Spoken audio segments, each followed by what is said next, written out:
30 दिसंबर से ऐसे रोडों पर सो रहे हैं हम। मैं यहाँ पे बाय चॉइस आया हूँ, बट जो लोग यहाँ पे रुक रहे हैं उनके पास कोई ऑप्शन नहीं है। तो आपने यूपी में किसी हॉस्पिटल में दिखाने की कोशिश करी थी?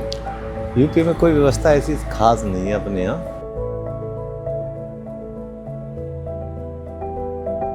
एम्स डेली 15,000 ओपीडी पेशेंट्स को देखता है और जिसमें से लगभग नहीं तो 60% पेशेंट यूपी या बिहार जैसे राज्य से आते हैं।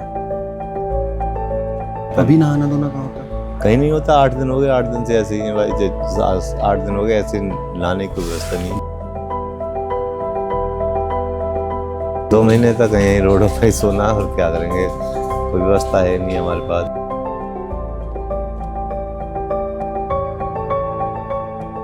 गरीब अपनी गरीबियत में भी बिजनेस ढूंढ लेता है, यहाँ पे वही मॉडल चल रहा है। हेलो जनता, उम्मीद करता हूँ आप लोग कुशल मंगल से होंगे, क्योंकि जैसे हालात में देख के आया हूँ तो मैं चाहता हूँ कि मेरे आसपास के लोग, मेरे जानने वाले या जिनको मैं नहीं भी जानता, वो लोग कुशल मंगल से ही रहे। हॉस्पिटल वो आखिरी जगह हो जो आपको देखनी पड़े, क्योंकि हम लेके आए थे 30 दिसंबर के लिए लेके आए थे अपने साले को।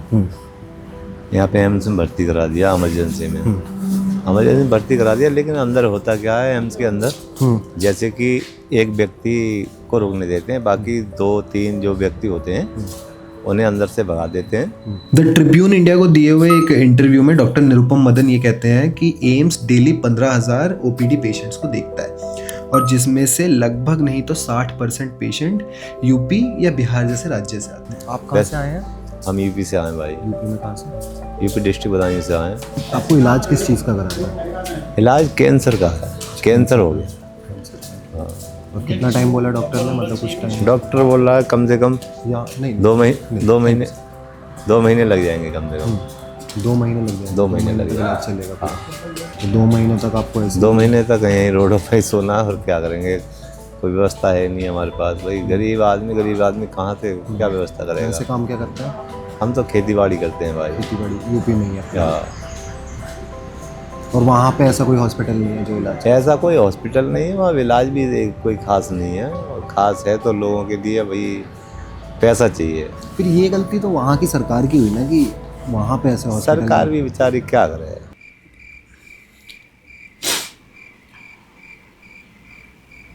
अब ये चीज़ समझना क्यों ज़रूरी है, क्योंकि यूपी और बिहार 2 ऐसे राज्य हैं जो भारत की पॉलिटिक्स में बहुत इंपॉर्टेंट रोल प्ले करते हैं। 543 में से 120 सीट्स सिर्फ यूपी और बिहार से आती है लोकसभा इलेक्शंस में, जो कि है almost close to 22% of total seats. और आप ये समझिए कि ये 2 मेजर राज्य जो इतना बड़ा रोल प्ले करते हैं, इनका हॉस्पिटल सर्विसेज कैसा होगा। तो ऑब्वियसली ये चीज़ को भी डेटा से समझने में ज़्यादा मज़ा आएगा। आइए देखते हैं, मजा आएगा। उत्तर प्रदेश में टोटल गवर्नमेंट हॉस्पिटल है 4,707 और 6,795 प्राइवेट हॉस्पिटल्स हैं। ये डेटा मैंने indiadatamap.com से उठाया है, तो मैं उसका लिंक भी शेयर कर दूंगा ताकि आप लोग अच्छे से देख पाएं। और technical group by national commission की एक रिपोर्ट ये बोलती है कि उत्तर प्रदेश की जो टोटल पॉपुलेशन है वो कहीं ना कहीं 241.27 मिलियन है, मतलब ऑलमोस्ट लाइक 24 करोड़ के करीब, 24.13 करोड़।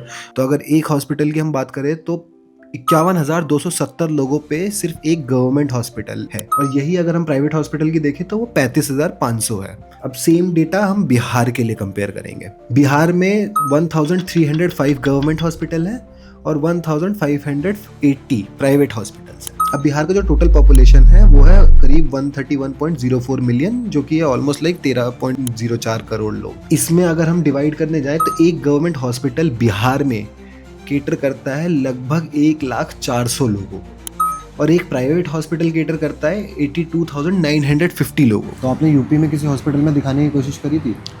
यूपी में कोई व्यवस्था ऐसी खास नहीं है अपने यहाँ।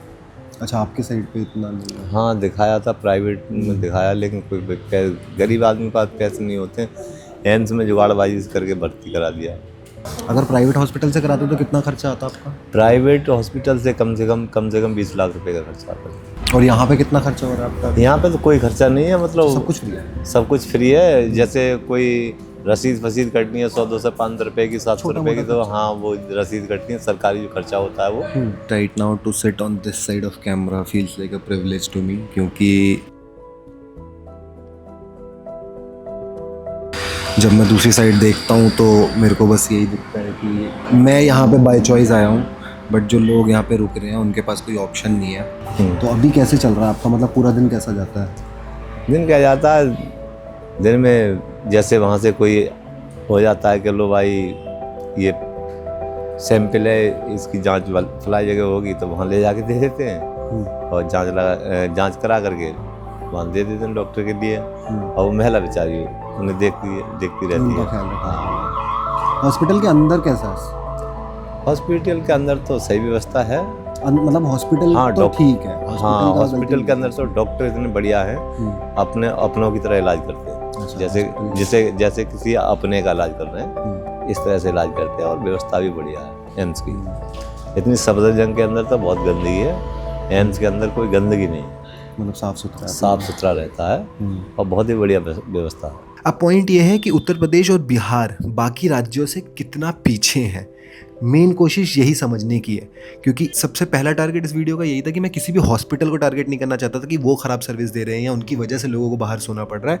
मेन टारगेट इसका समझाना ये है कि जो दो मेन राज्यों की हम बात कर रहे हैं, इनका हॉस्पिटल स्ट्रक्चर बाकी दूसरे राज्यों के हॉस्पिटल स्ट्रक्चर से कितना पीछे है। तो हम उत्तर प्रदेश और बिहार जैसे राज्यों को कंपेयर करेंगे सदर्न स्टेट्स से, जहाँ पे महाराष्ट्र, तमिलनाडु और कर्नाटका जैसे स्टेट्स की बात करेंगे, ठीक है। तो कर्नाटका में एक गवर्नमेंट हॉस्पिटल केटर करता है ऑलमोस्ट 32,660 लोगों को, जहाँ की एक प्राइवेट हॉस्पिटल केटर करता है सिर्फ 14,040 लोगों को।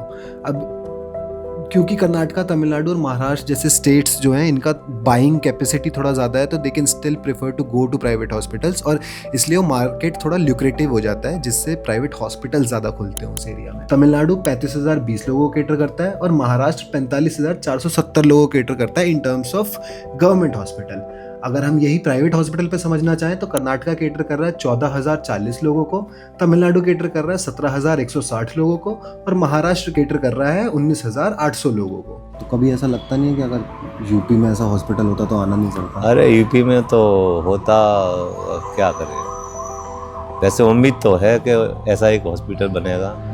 उम्मीद है ये आपकी?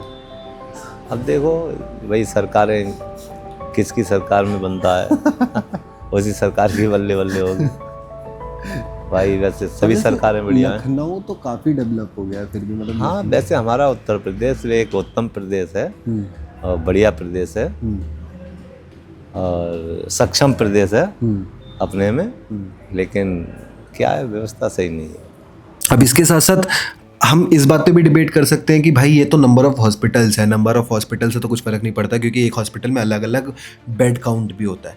तो हम अब उस डेटा से समझने की कोशिश करेंगे कि बेड काउंट से कितना फ़र्क पड़ रहा है इन सब चीज़ों पे। तो अगर हम बेड काउंट की बात करें, तो अगर हम तमिलनाडु जैसे स्टेट की बात करें तो वहाँ पे 1,000 लोगों के लिए 1.07 बेड अवेलेबल है, और वही कर्नाटका में ये डेटा हो जाता है 0.80, महाराष्ट्र में ये डेटा 0.80 ही रहता है, उत्तर प्रदेश में ये डेटा हो जाता है 0.60 बेड। मतलब आप ये मान लीजिए कि लगभग 1,000 लोगों पे सिर्फ आधा बेड अवेलेबल है। बिहार जैसे राज्य में ये डेटा हो जाता है 0.55।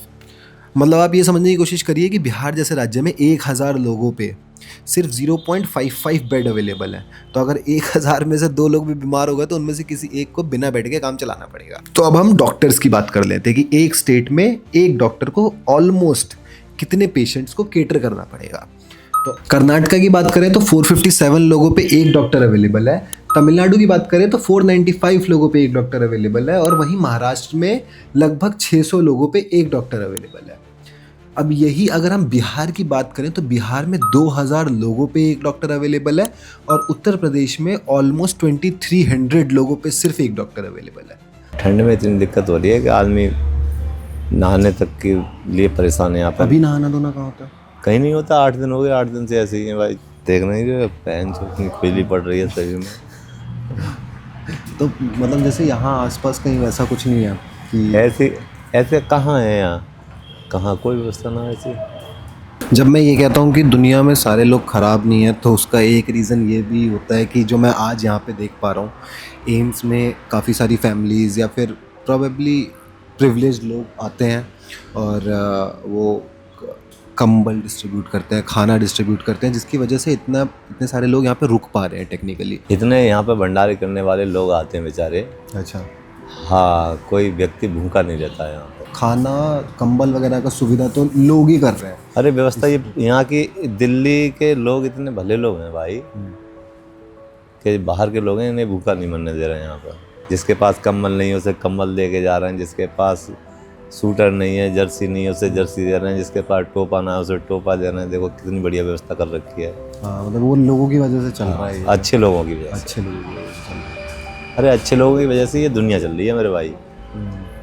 जितने अच्छे लोग नहीं होंगे दुनिया में, उस दिन ये दुनिया ही नहीं होगी। अब वो किसी भी रीज़न से करें, उनका रीज़न कुछ भी हो सकता है, वो धार्मिक हो सकता है, वो पर्सनल हो सकता है, या फिर किसी बाबा ने बताया होगा, मतलब कुछ उसमें कुछ भी हो सकता है। बट पॉइंट ये है कि उनके मदद करने से किसी और की मदद हो रही है और लोग यहाँ पे रह पा रहे हैं। पर इसमें साथ साथ एक चीज़ ये भी आती है कि जब भी आप कुछ अच्छा करना चाहते हैं तो उसमें बाकी लोग कोई ना कोई बिजनेस मॉडल ढूंढ ही लेते हैं। तो बेसिकली ये जितने भी लोग आपको दिख रहे हैं वो सब इंतज़ार कर रहे हैं गाड़ी का। यहाँ पे क्या होता है कि काफ़ी सारी गाड़ियाँ आती हैं और वो कंबल बांटती हैं, खाना बांटती हैं, और गरीब अपनी गरीबियत में भी बिज़नेस ढूंढ लेता है। यहाँ पे वही मॉडल चल रहा है। क्या होता है कि काफ़ी सारे कंबल डिस्ट्रीब्यूट होते हैं यहाँ पे डेली बेसिस पे, तो लोग कंबल ले लेते हैं, उसको इकट्ठा करते हैं और फिर अगली सुबह दूसरे लोगों को बेच देते हैं। तो यहाँ पे कंबल भी सर्कल में चलता रहता है। इंसान अपने अच्छे कर्म करके निकल जाता है और उसके अच्छे कर्म फिर किसी और के लिए मनी का सोर्स बन जाते हैं। जैसे मैं अभी कुछ लोगों से बात कर रहा था जो कंबल डिस्ट्रीब्यूट कर रहे थे, और उनका कहना ये था कि हम कंबल डिस्ट्रीब्यूट करते हैं और उसमें काफ़ी सारे लोग पेशेंट्स होते हैं, बट काफ़ी सारे लोग ऐसे भी होते हैं कि जो कंबल इकट्ठे करते हैं और अगले दिन जाके उसी कंबल को बेच देते हैं। जितने भी पेशेंट या फिर जो लोग रहने वाले हैं वो यूजुअली सबवे में रहना प्रेफर करते हैं, वो रोड पर रहना प्रेफर नहीं करते हैं। तो अब काफ़ी सारे लोग ये भी करने लग गए हैं कि वो सीधा नीचे जाते हैं और जिनको दिखता है कि ज़रूरत है सिर्फ उन्हीं को कंबल देते हैं। बट उसमें भी ऑब्वियसली मिक्सिंग होती रहती है। हमेशा आप अच्छे काम करते हो बट कहीं ना कहीं तो किसी न किसी का बिजनेस मॉडल फुलफिल हो ही रहा है। मैं बस यही बोलना चाहूँगा कि ध्यान दीजिए कौन सी पॉलिटिकल पार्टी या फिर आपके एरिया का कौन सा नेता हॉस्पिटल बनाने की एक्चुअली बात कर रहा है और कौन बना रहा है, और जब हॉस्पिटल बन भी रहे हैं तो क्या आप उस हॉस्पिटल में इलाज करवा भी सकते हैं या नहीं। क्योंकि हो सकता है कि अगली बार जब आप एम्स के नीचे किसी सबवे में पड़े हो तो आपको कोई और रिपोर्टर दिख जाए जो आपकी कहानी कवर करना चाहे, और तब आपके मन में सिर्फ यही ख्याल आएगा कि अगर अच्छा नेता चूज किया होता तो शायद अपने ही राज्य में इलाज करवा पाते। बाकी धन्यवाद, ऐसे ही प्यार बरसाते रहिए, और कोशिश यही है कि ग्राउंड से स्टोरीज लेके आया जाए। अगर ये वीडियो अच्छी लगी, इस वीडियो से कुछ समझ आया, सोच अलग हो सकती है, मानना अलग हो सकता है, बट अगर आपको ऐसा लगा कि इस वीडियो ने आपके लिए कुछ नया माइंड खोला है, कुछ नया आपको दिखाया है, तो एक सब्सक्राइब कर देना, कमेंट छोड़ देना। अगर लगता है कि काम खराब है तो उसके लिए भी कमेंट छोड़ देना, अगर लगता है काम अच्छा है तो उसके लिए भी कमेंट छोड़ देना। बाकी लाइक डिसलाइक दोनों का बटन है, जैसा सही लगे, और कोशिश यही रहेगी कि ज़्यादा से ज़्यादा ओरिजिनल स्टोरी लेके आया जाए और उन मुद्दों पे बात की जाए और उन लोगों के बारे में बात की जाए जो मैटर करते हैं। बाकी थैंक यू।